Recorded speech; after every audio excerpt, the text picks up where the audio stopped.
Hey, everybody, welcome back. I'm Emily Moyer. Michael Wann, my beloved friend and co-host, is with me, as is Masaki Miyagawa, who you guys likely recognize.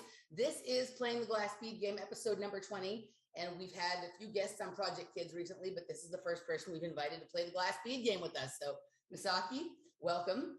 He has interesting realities to drop on us in just a bit, but we'll begin with the opening niceties. Michael, my friend, how you doing? I am doing very well, Emily. It's good to see you and Masaki. I am tickled pink to have you on today, and I am excited to hear what you have to share with us. Glad to be here.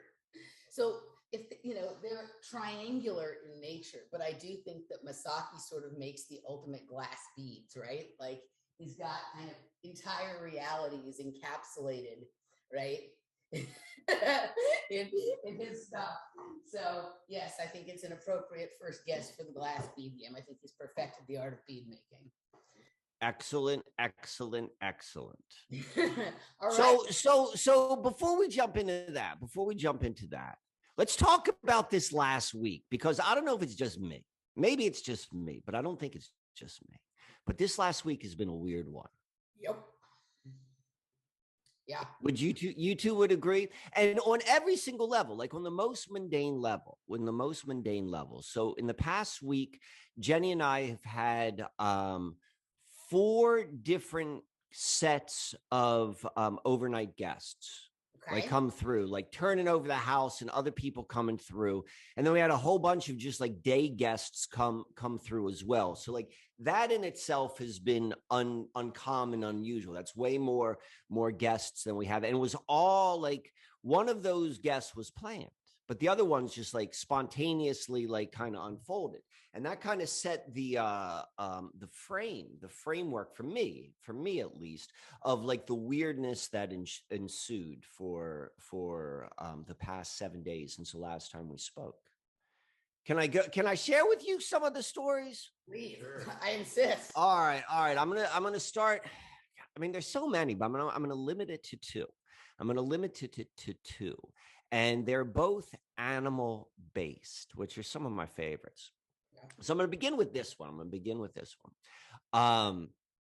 So this actually begins maybe about like 2 months ago. Did you give me screen share capability? Yeah, I forgot. I'm going to need the screen share. So like, there we go. You've got. All right, excellent. So let me see where I want to begin. So we'll begin with a map, because we always like to begin with maps, don't we? So this here is a map of Millersville, of kind of where I live. And I live right around here.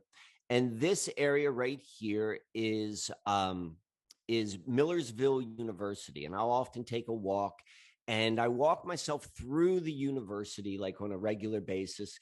And I've on the surface, it's like a really nondescript sort of campus, but with a keen eye, you begin to go and identify everything from like it's a beautiful assortment of trees throughout the campus and the architecture, all that sort of stuff. And I found all the sweet spots. But probably about 2 months ago, I'm coming down here, and they won't let me take you to where I wanted to take you with the map. But I come down here, and there's a grove of trees here. There's a grove of trees. And for whatever reason, it's not a particularly like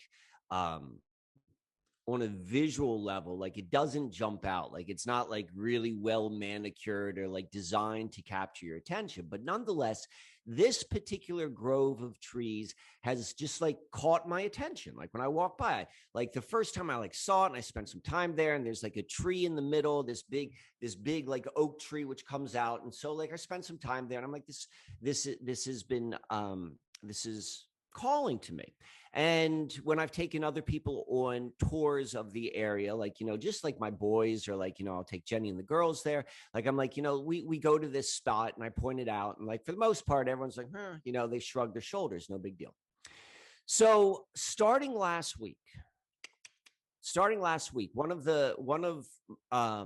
part of the regular, the regular routine of just day-to-day life in my household is like Before the girls go to bed, we like to do a night walk, and we like to kind of time it with that golden hour, like when the sun is setting, the light is right. And this time it was really just, it was me and Jenny. We didn't even have the girls. So we're walking through, and we see a bird fly by. And we're pretty avid bird watchers, and Jenny in particular, like she can identify all the different types of birds. I can only identify a few. But this bird flies by, and we both recognize it as an uncommon shape of what we normally see in the area. And we're like, I guess it's just like it's a duck. It kind of had like a duck size, and there are ducks in the area. And so like maybe it's a duck, because nothing else makes sense. So we continue on our walk, and then we start heading back. It was the night of the full moon. So whenever that was, 2 weeks ago. So this was 2 weeks ago when this began. So we are walking back, and the moon is beginning to rise. We're like, well, let's go and walk towards the moon. Let's see it, because it was a spectacular full moon. And we're walking towards the moon on our way back, and we're going by that grove of trees, which I had already indicated. And as we're walking back, then all of a sudden, Jenny's like, what is that right there? And we can see in the grove of trees is a silhouette. Is a silhouette. And what is the silhouette of? But it is of an owl. And I, like all people, we're all drawn to owls, but owls are less common to see, primarily because they're nocturnal. They're out at night.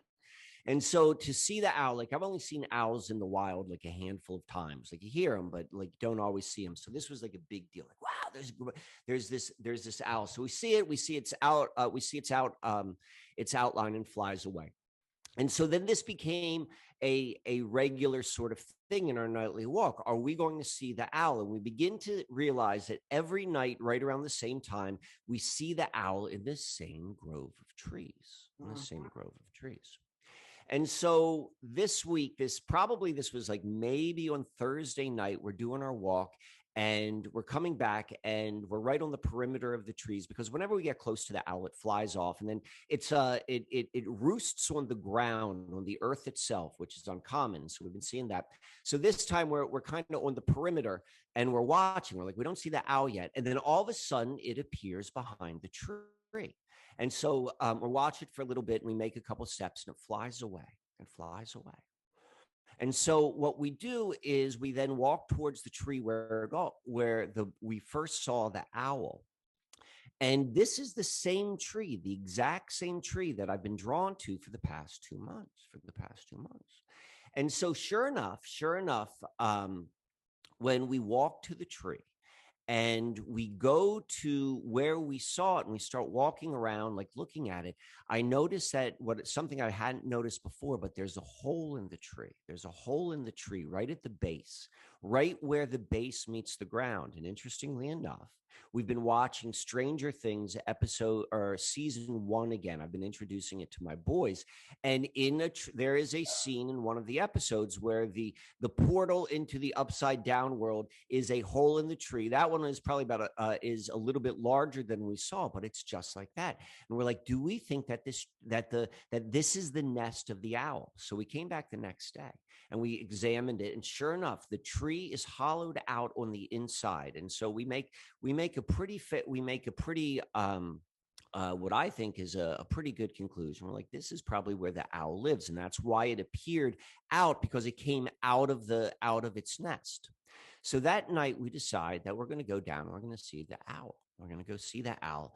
And we're like probably like a 5-minute walk from where the owl is. I'm like, I'm going to bring some things from the yard. I'm going to put it outside of the hole, because I want the owl to be able to find our house. I don't know how owls work, but this is what I'm thinking. This is my logic.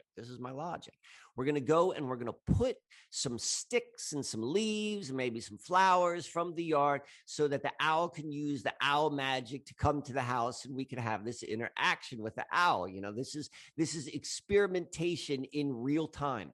And so we're walking up. And I pull out in my pocket. I'm like, this is what I'm going to bring. And I show Jenny, and she's like, God, I wish I would have brought something, but I want to bring something that owl can eat. And we're walking up the street, and this is like a suburban street. This isn't like, we're not in a more rural area or a more wooded area. We're on the street. And the moment she says that, she looks down at the sidewalk, And right off the sidewalk, like probably like 4 inches off the sidewalk, is a bird's egg.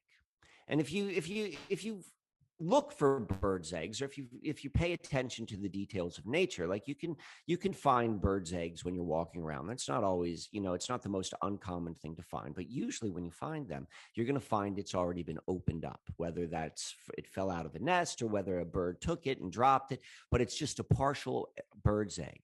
But this was a full bird's egg. You could lift it up and you could feel that it was just kind of yolky inside. There wasn't an animal. So we take this egg, just as Jenny goes and says, I wish I had something to bring the owl. This fully formed bird's egg, for whatever reason, is on the grass right next to the sidewalk as we're walking up to the owl's nest, and we pick it up and we're like, this must be our offering. So we bring it up and we set up like a little altar, if you will, of all the sticks I made, and we put the bird's egg right in the center and we're like, let's go see what happens. And so we leave that, and for whatever reason, we don't see the owl that night, but we check the next morning, and sure enough, whoever got it, someone did, because the bird's egg was gone. So I'm going to end this story.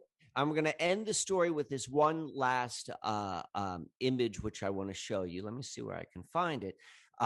Because probably 2 weeks prior to that, while walking in the neighborhood, I found this on one of the fire hydrants, probably about 2 or 3 blocks away from where we found this bird's nest.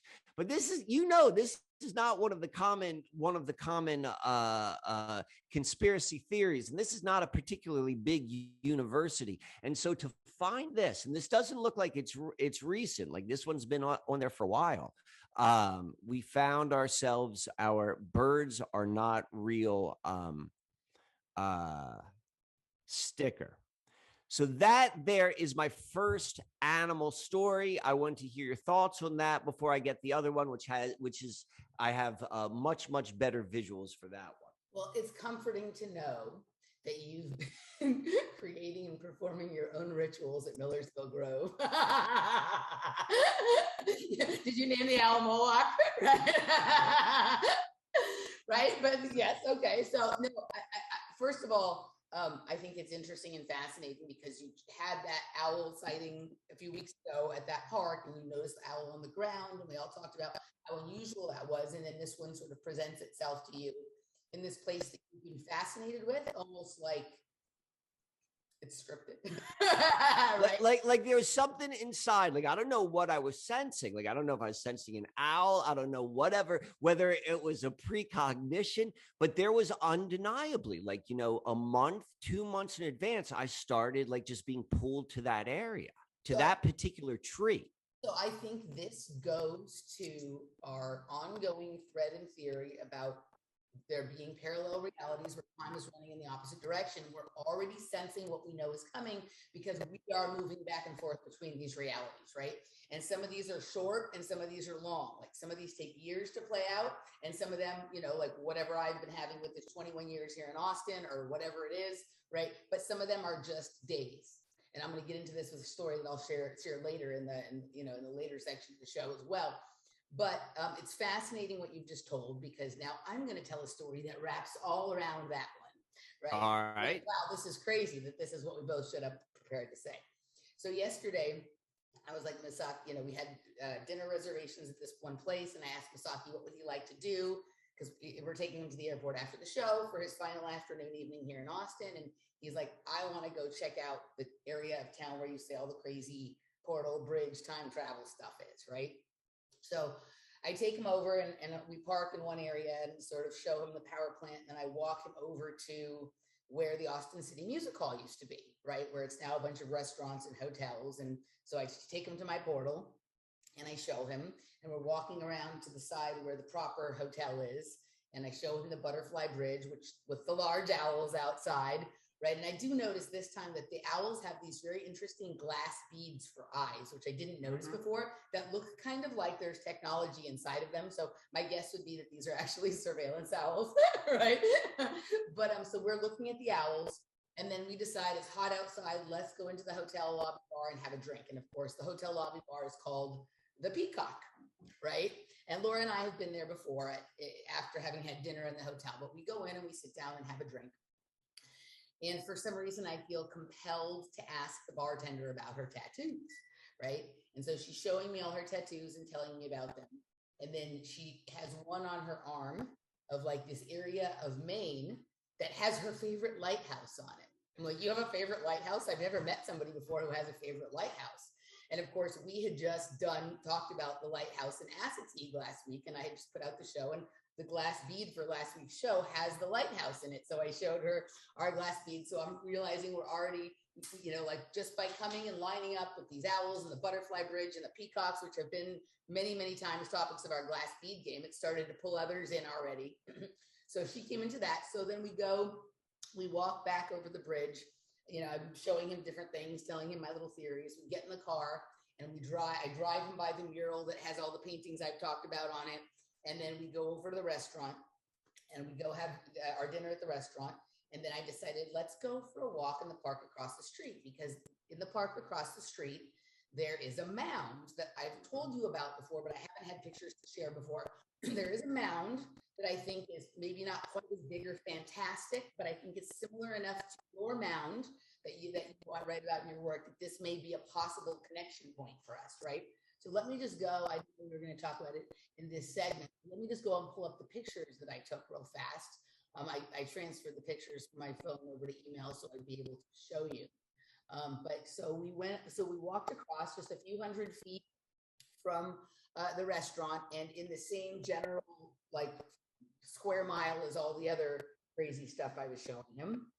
So okay, so here we're walking out. Oh, I'm not sharing. Let me share. We have a funny sound thing going on. I don't know what is causing that. Okay, let me screen share. So here is walking towards the mound, right? Of course, you can see the Jenga building. This is the mound here. That looks moundy to me. Right, and so you can see all of these architectures that I've talked about in Austin in the background, right? So we're walking up. There's some of the pyramids downtown from wow general area. There's the Jenga building. This is the thing that looks like a ship that just docked right into the side of Austin. This right here, this one that I'm circling, that's the proper hotel. That's the portal. That's where the Austin City Music Hall used to be, right? Can you show me, when you're done with these pictures, can you show me a Google map of where the mound is so I could see it relative to the city and the river? Yes. Okay. Okay. So this is the mound as we're approaching, and look at the way those buildings look as you're just coming up over the mound, right? Yeah. So that's the end of the first round of poop. Oop, what did I just do? Hold on a second. I just did something. Okay, so let me go. I don't know what happened here. I don't know how to get out of this now. Something is funny with my screen. Masaki moved all my screens over. Hold on a second. Let me see if I can fix this. There we go. Okay. All right. That's where's mounds too. That's not shit. All right. Something's funny with my screen. It's not lined up correctly, so I can't make it.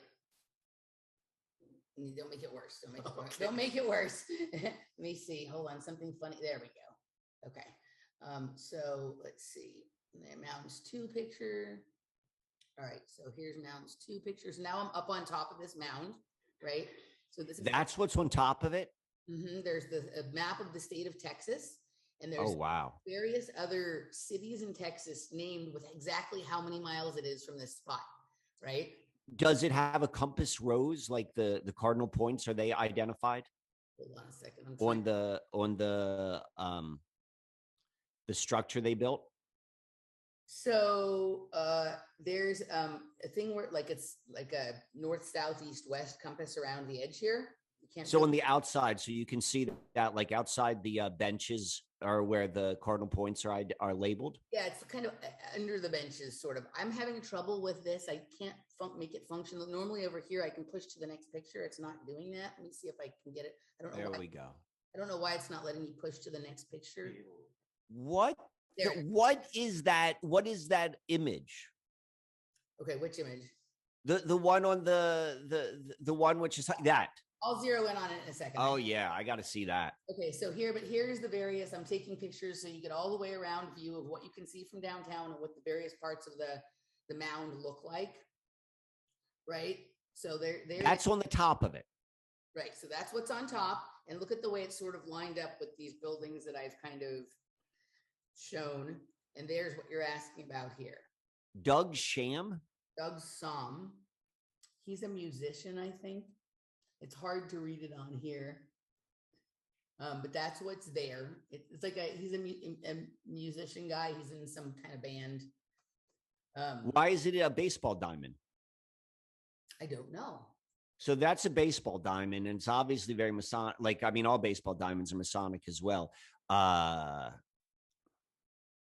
What do you don't have a close up of what it says on there? I do. That's the close up. I thought when I took pictures. You could probably find that somewhere. I'd be curious to read what it says. But it's interesting that it's conflating here. Baseball, music. We're on the mound, facing area of downtown that right near the river, right? So it's got some of the same elements as what's on your altar at Susquehanna. The similarity to High Point is nuts, and I want to see some more before I go into it. But yes, this is if you want to know where the link is, these are the two links. So now we're back to so that's the end of that series of pictures. Now I don't know what is going on with my screen here. It's like the wrong, like Masaki, we put some pictures on for him to use. It's messed everything up on my computer here. So I don't know what's happening with that. But so that was mounds pictures number 2. Here are mound pictures number 3. So here you can see, let me go back like this so I can move from side to side. These are the different cities in Texas that my guess would be you can jump to them from here, would be my guess, right? So that's Austin in the middle. And here you see like Laredo is 235 miles away. San Antonio is 80 miles away, right? It's just what are the lines that divide the sections within Texas? Are those what is that, right? Definitely not counties, because there's like tons. They're enormous, right? Those are too big to be counties, right? So I don't know what the decisions are about, because Laredo is not that big, right? Those are just little, and San Antonio is not that big. Austin is not that. So I don't know. Maybe these were. Well, like how they have that sectioned off is. I know what it is. These are probably the original territories of Austin. Like Laura was doing some research yesterday and found that there has been many other capitals of Texas before Austin, and some of them were only capitals for as little as 6 months. Right. Okay. 1 month. There was one she found that was just 1 month. So, and Austin is currently the capital?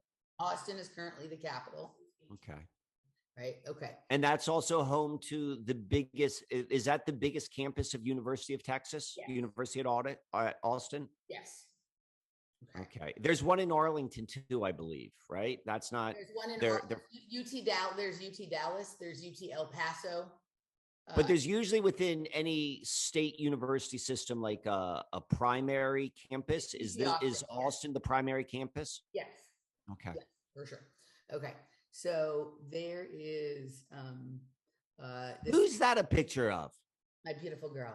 Is she camera shy on us? I don't think she knew I was taking a picture. I was just kind of turning around and typically when I take pictures of people when they don't know I'm photographing them, I get labeled a creeper, but you obviously do not. All right. So there's more of a face one, but I was just taking from that's away from downtown, right? Right. That's the other opposite way, right? So where we had dinner was like right over here in this area, and there's like a really cool playground over here. Is that a baseball cap which Masaki's wearing? Yeah. What's on the baseball cap? Dread Recordings, UK drum bass label. All right. Masaki is also a drum and bass DJ. All right. So let's go to how did that happen? What's happening here? My computer is doing all sorts of weird stuff. Something got really off this morning. Okay. So now we can go to number 4. Mounds picks number 4. And let's start with, so here, and this is where it gets interesting, right? So we meet we meet this guy at the top of the mound, standing literally right between my favorite buildings here, right? Right. All right. So we meet this guy, and I go up to him and I start talking to him, and I ask him what he's doing, because he's got a drone, right? And he says He just accepted a job in Chicago that requires him to be an expert in drones. And he said he was, but he just been teaching himself this past week because he got this job, right? So he's learning to work this drone, right? Who hired him in Chicago to be a drone expert? I didn't ask, but I do. You're going to ask all these other questions. You're going to go right to the finish line and then just stop. Yeah, we'll just wait till it get right. So okay. I'm jumping ahead. He's got his drone, and I start talking to him about how it's weird that you can't find any overhead pictures of downtown Austin, right? That show like the buildings from up top. I don't mean Google Earth. I mean pictures, right? You can't find any of them. Okay. And so I start telling him my theory about cities being QR codes, and that we get into some of this stuff. How did he receive that? When you said that a city is a QR code, like what goes on in his face? His eyes got really big, right? And I started down interdimensional architecture. And I think that when you say those words, it triggers a shedding response in some people. Right. So I start telling him about my theories about the buildings being technology and interdimensional architecture and time travel through the portal over here. And did you share any of this with the girl with the tattoos at the bar?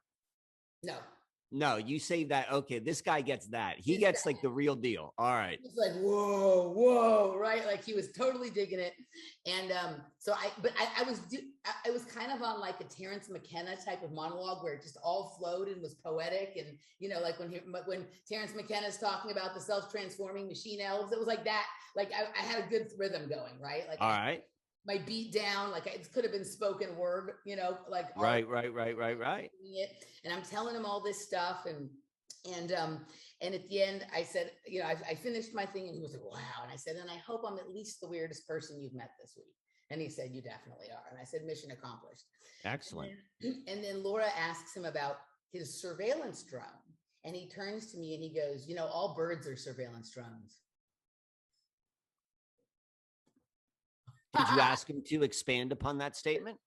I said, aha, birds aren't real. He's like, yeah, right? And did he go any deeper? Well, what's interesting is all this other shit that I was saying, all this other crazy shit, he looked like he'd never heard anything like that before. But he's been deeply familiar with the birds aren't real conspiracy for a number of years. Wow. Right? Wow.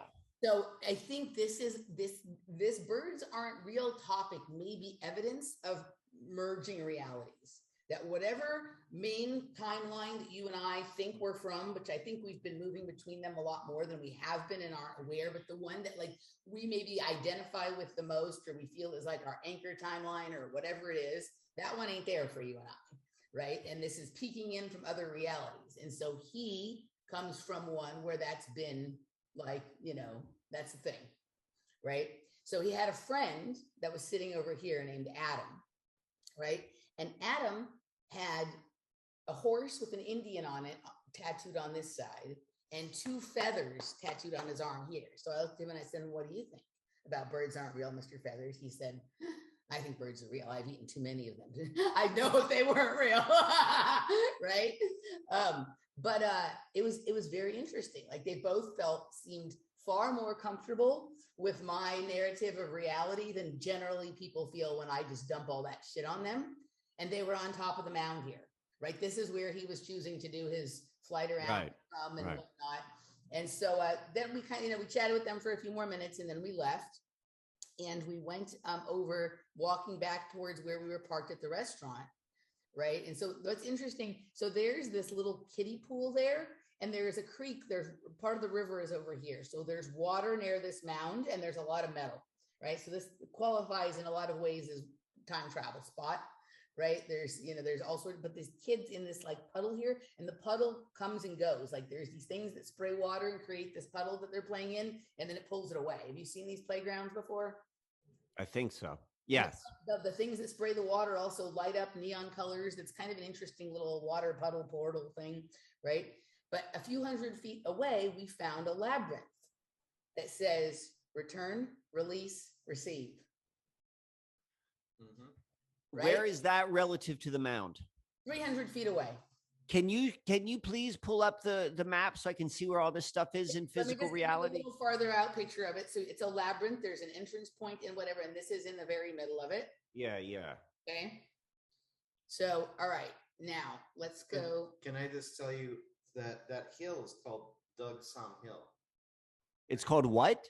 That person's name, Doug Som. Who's Doug Som? What did you find out? Well, he's a very famous Tex-Mex musician, but I ran it through the gematria calculator, and his Doug Som Hill, it matches Kundalini ladder and the fifth element. Aha! How do I spell his name? Doug Som, S-A-H-M. Yep. I don't know what happened to my windows here, Masaki. So was Doug Som the person that's the one who we saw in the baseball diamond, correct? Yes. Right. And I saw on that thing, it had something, there was a date of November 1999. There may have been. I'm looking up the name of the park that has this stuff in it. So That's when he died. He died November 18th, 1999. All right, so let's pull up. So Butler, this park is called Butler Metro Park. Michael Butler. All right, that's not what I'm looking for. I don't know what happened to my computer, but everything is fucked up, dude. All right, let's go back here. Let's go Michael Butler Park map. Only she knows how to work it. All right. All right, so I'm going to pull this up and you show me which map you want, Michael. All right. All right. Just pull up, just go into the map you have in Google where we could zoom in and zoom out. All right, so go to all. Oh, okay. Oh, here's maps. So here's the Doug Som Hill is right summit right there. Look at that vortex. Could you right. Can you zoom back? So I could see a broader.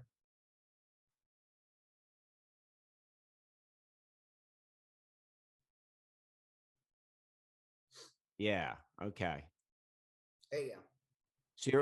So that's there. Where now? Just show me on this map, generally, where was the bubble guy? The bubble guy was just over here, closer into the water. So it's in the same general park. Same general park, right? So here's Lamar. This is Lamar. Okay. Everything which I talk about as being significantly important to the narrative of my 21-year time jumping kind of stuff is all from right here, this street right here, which is Barton Springs, up to about 5th Street here. This is Lamar, right? And then over here, to Congress and down. So it's all between this square, and this vortex is right here. The Austin City Music Hall is about right here because there's Shoal Creek. This would be where the Butterfly Bridge and the owls are. Yeah. Okay. And then, so it's all kind of in this little bit right here. But that's your vortex right there. And then this is where we found the little portal thing that says release, return, receive. Right. So maybe that would be where I would receive you. So you think? And pay attention. I want to compare this to something in a moment, but I want you to notice the bend in the river to the right of where the park is, how it goes down. I guess that's southeast, that bend, that area, and that general shape. Okay. Mm-hmm. All right. So can I compare this to something for you? Yeah. All right. Let me go. Because this is wild. So let me say where I am. All right. So where was this?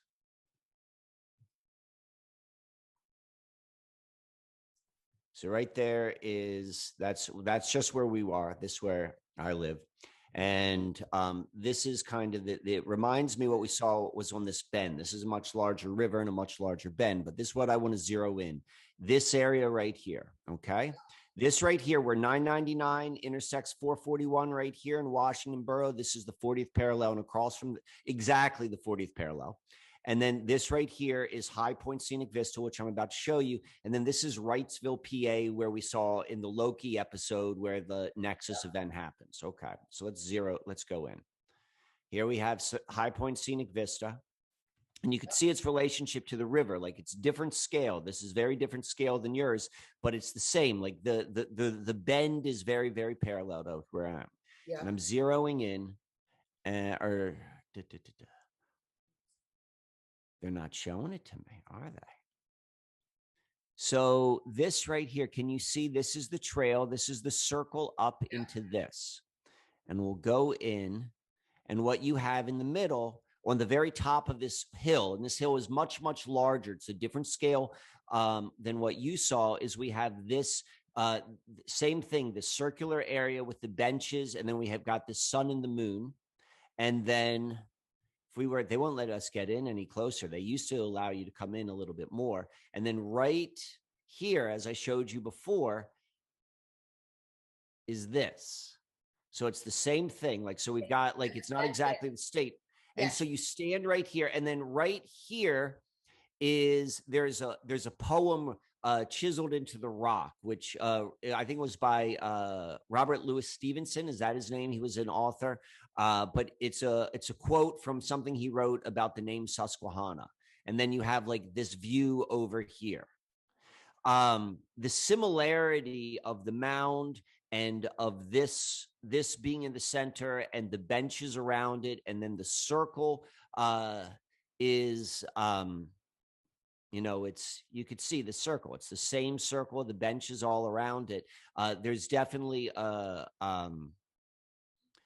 strong connection, a strong similarity, which we see right there. So I'm having a narrative develop in my head, and you tell me what you think about this, because you both have, astrology backgrounds and whatever. So your point in your river was to the creation of the United States as we came to understand it, and that is coming to an end, right? And one of the things that is part of the constant side ongoing narrative is that Texas is the only state that has the right to secede and form its own country. And so this smaller mound is to scale for the state of Texas. Wow, yeah. To what the Susquehanna was to the entire country. And maybe that map of Texas is when Texas becomes a country, those will be the states. Those will be the capital cities of the states of Texas. What do you think? I mean, it certainly makes sense. I do think that's coming. I do think at least some attempted secession is coming, and you can see that in the battle that Abbott is in with Joe Biden over what's going on at the border. So I'll tell you what's interesting is the mound, which I just showed you. I don't think that's High Point is like in mainstream American Civil War narrative. This was a key location.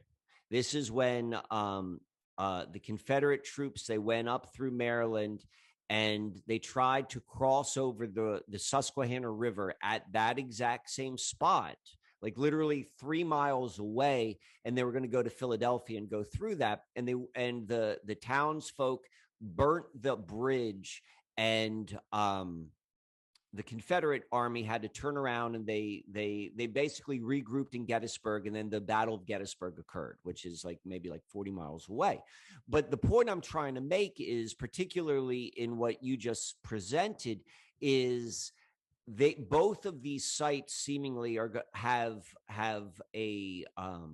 connected to succession, Civil War, like all of those sort of things. So that narrative has been established in one timeline. Like, this place plays a very key role, because if that bridge was not burned right there, the storyline of the Civil War would have been very different. The Battle of Gettysburg just would not have occurred, and something else would have occurred. So this was the marker where that particular storyline did a U-turn and something else happened. And Gettysburg is where the tide of the Civil War changed from the South dominating to the North dominating. So we've got that connection. We'll see what unfolds, but that is there. That is there.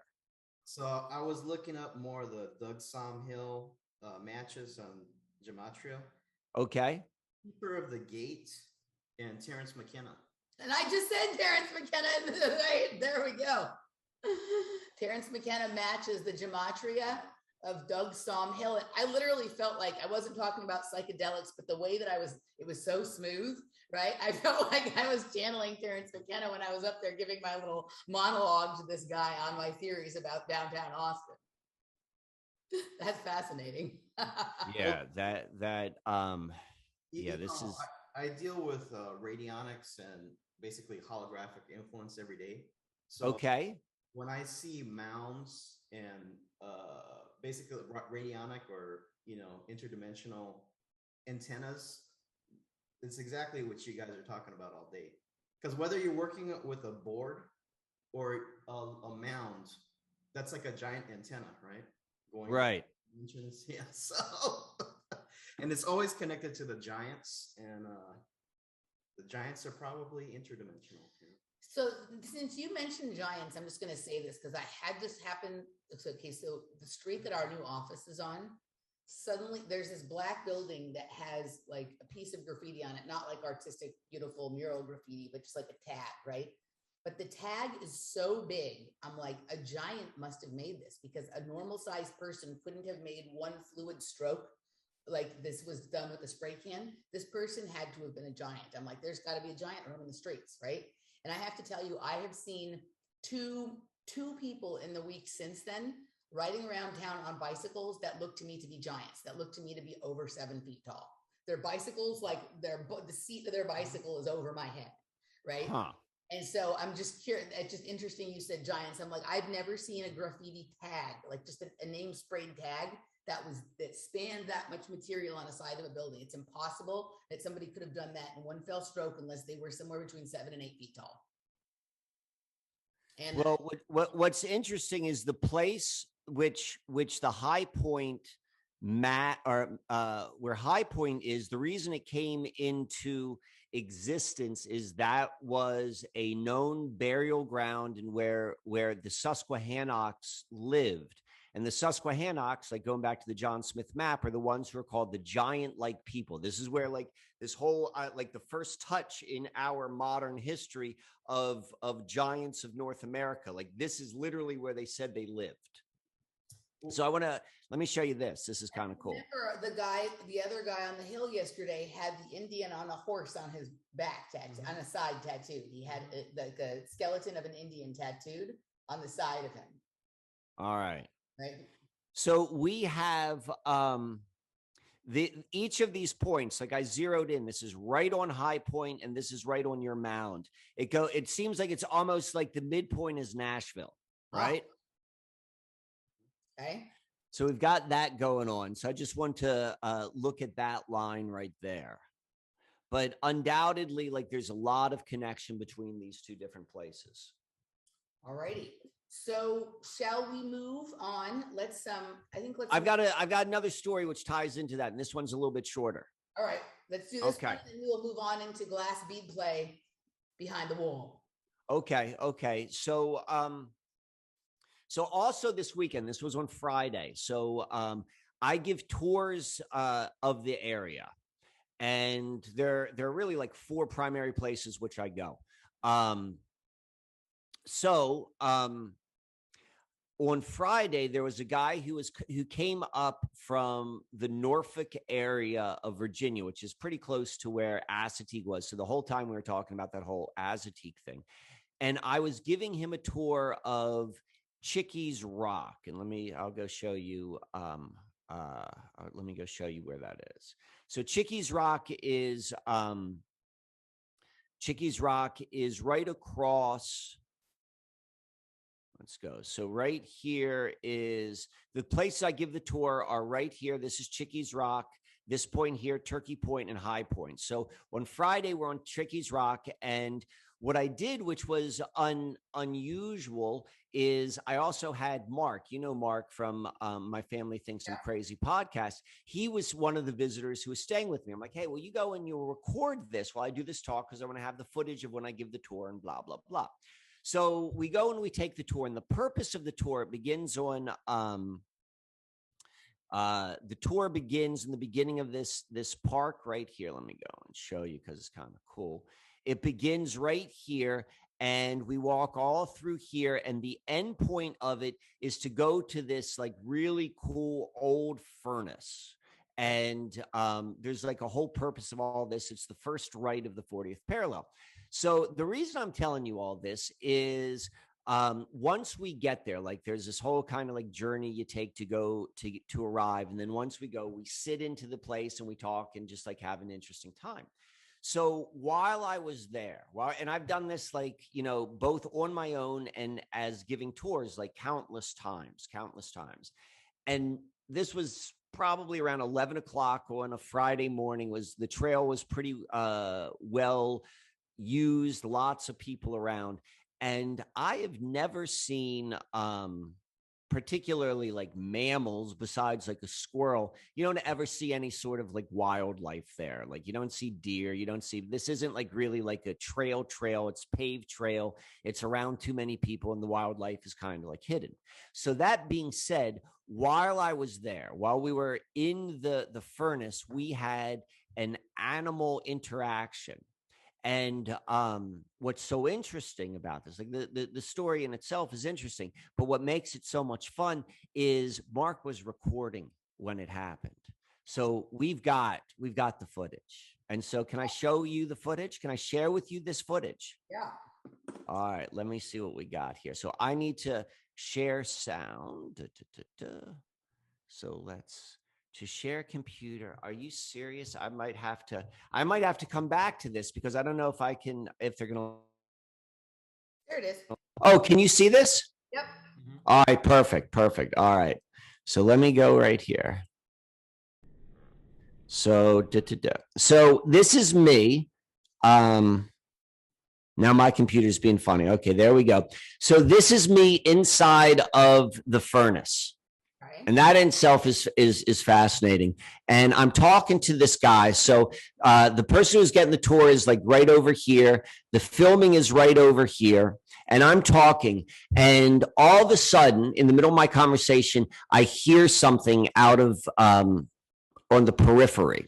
And keep in mind, like, to give a little context of this, and I think I've told you this story in the past, like I've had a lot of strange interactions on this trail. One of them being attacked by a raccoon, and it came at me and I fought it off with a stick. You know, maybe that sounds a little bit more dramatic, but like I didn't bite me or anything, but for like 5 minutes, like it's like coming at me and I'm pushing it. Like I've gone over that story, but the point I'm trying to make is like, this has happened to me before on this trail. So here I am, it's in my nervous system. I'm in mid-sentence, and then all of a sudden I hear something and I turn around and I look, and it is for a split second, I make eye contact with this charging groundhog. And we look at each other, and a groundhog typically is not like an aggressive animal. Like it's known mostly like it's going to run and hide. But when, for whatever reason, this groundhog was startled, like, you know, maybe it was startled because we were in its nest, but it should know, this is a place which is visited by people. But for a split second, we make eye contact, and all of its, like, you know, its fur was standing on end, like was in a defensive or even an aggressive posture. And then it burrows into like its hole. So I'm going to show this to you. First, you're going to see me like mid-sentence in what I do. And then like in this corner right here, we're going to be able to see the groundhog. And I'm going to go in slow motion with the groundhog. You're going to be able to see it. So I think it's fascinating for a couple of reasons, just to see what your reaction is. You know, I immediately grab my stick. I've got this stick right here. This is my stick, which I carry with me, and like how the whole thing unfolds. So with that being said, let's let her roll. He's like, this is gonna happen.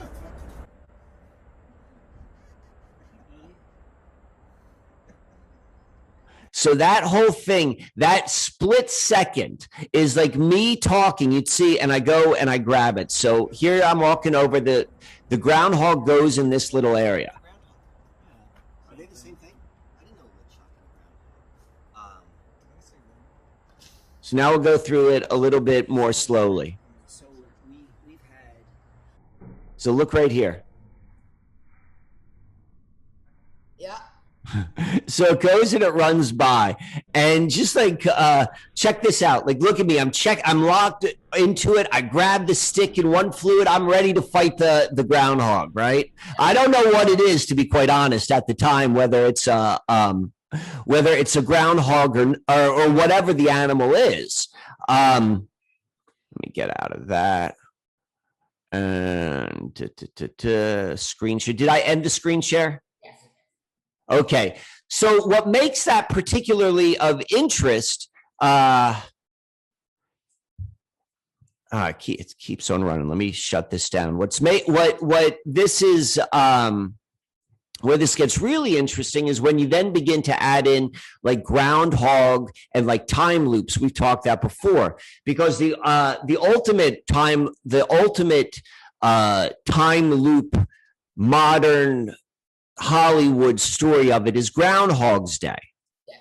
Right, the movie Groundhog's Day, and Groundhog's Day takes place on in Puxatawney, Pennsylvania, which is right at the west branch of the Susquehanna River, which is what I'm sitting upon. And so, what my next step is to then go in and Groundhog's Day is obviously like a Bill Murray vehicle, and we think of like what Bill Murray was first introduced on the movie screen to the American public, and that was as the greenskeeper in Caddyshack, where the entire time he's having the battle with the gopher. Not exactly a whistle pig, as the groundhog is also known as, but we've got all of that symbology in play on the Susquehanna on both ends across the river from where we just made that High Point connection. So all of this is happening in the same time. Well, also Bill Murray in Lost in Translation, it's all based around that hotel, the Park Hyatt in Tokyo. Yes. That hotel, it is a portal building.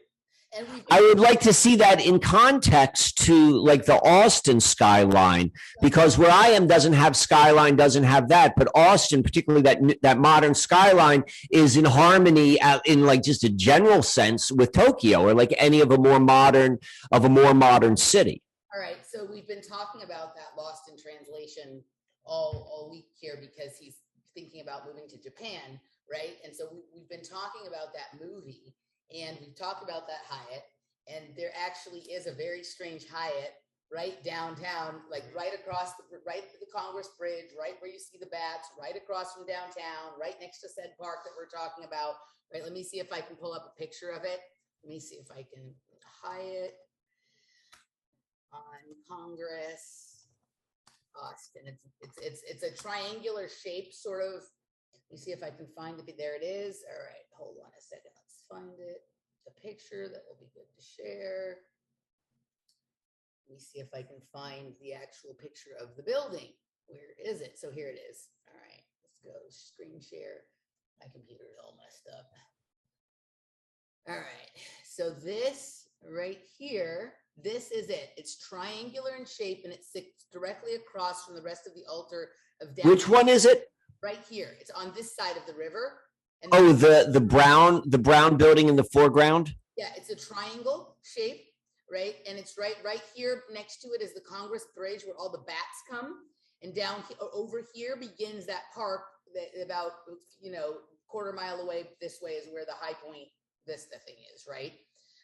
But this is directly across, like it's a triangular shaped building directly across from all of these pyramids you see on the skyline here. So if you probably looked at the way the pyramids are arranged in Egypt, there might be symmetry geometrically, right? Right.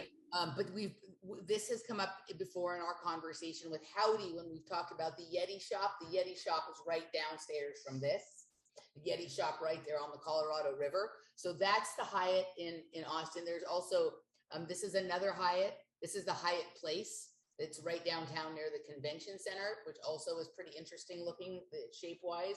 Let me just see if there's another picture of the Hyatt from a different angle. So here's another angle on that Hyatt, the triangular Hyatt. So here's. Can you get a directly overhead view of it so we can see its footprint? There's no overhead views. You'll be able to go. Could you see it from Google Earth in like non-satellite? It should show the outline of the building, right? I don't know if I know how to do that, and I don't want to. Just do like Hyatt. Like go to the map. Like go to all.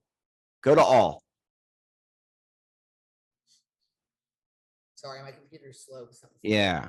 My computer. I don't know what you did to my computer this morning, son. So where is it on? So if you zoom in on the Hyatt Regency, also like in that general area, we might be able to see the outline of the building. Okay, so let's see. So there's that Yeti Austin flagship we talked about with. Now it doesn't look like it's going to give us the shape. Oh, maybe it does. There it is. That's it right there. So that's it. So now go and, well, actually I'll go, I already have it loaded up. Let me go and show you the park, the Hyatt in Tokyo, which Lost in Translation takes place. All right. So that it looks like this.